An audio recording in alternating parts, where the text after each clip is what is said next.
The nomenclature broadcaster. I still see myself as a broadcaster because I am a video first platform, as opposed to many others who are text oriented. But I think it's important to understand that there have been small creeping changes that have already come in.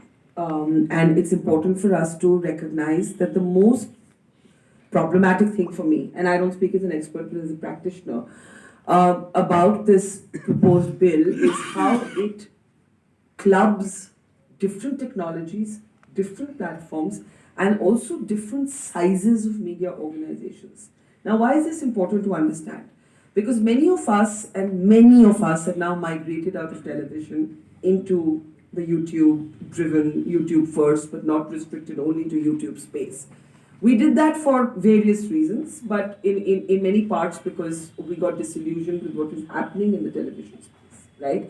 And we thought here was a space, it didn't have to be giant, you didn't have to be big media, you didn't have to be corporate media, you could genuinely be honest to your own authentic sense of what journalism should be.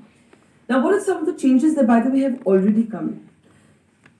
I don't know how many of you knew the fact that at one point, if you were a digital platform, you were allowed to raise money from outside India, no questions asked, right? Foreign direct investment, 26%, no questions asked. Now, those rules have changed. Now, nobody has come and announced them and made a big announcement of them, but it directly impacts capacity to raise money. Let's start there. Then there was this idea of a grievance redressal mechanism that was brought in for all digital platforms. So we were told that you will now have to have a grievance redressal officer. Now, in of itself, it sounds perfectly innocuous. The audience should have some sort of way to tell you we have a problem with your story. But what do you do if, for example, I do a program as I do every evening, which streams live on my platform, and I have 100 people who write in an organized way, much like trolls on Twitter, or X as it's now called, and say, we are offended by this, right?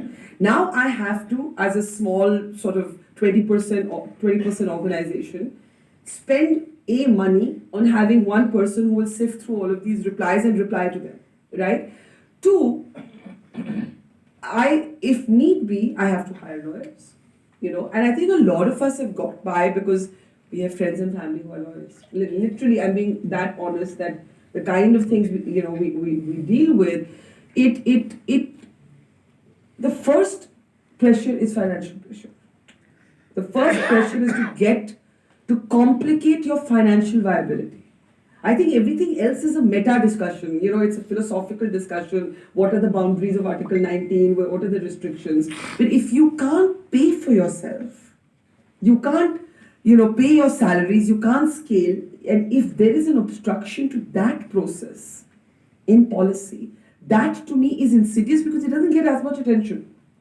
But to me, it's actually the most dangerous thing. Now, coming to this, I just find myself, like, while I may think of myself as a visual storyteller, I find that to club digital with broadcast is such a problematic thing to do because you're talking about organizations that are funded by business houses, that are cash rich, that have thousands of employees, vis-a-vis many individual, I'm still a 20-person organization. There are people who are one person plus two people.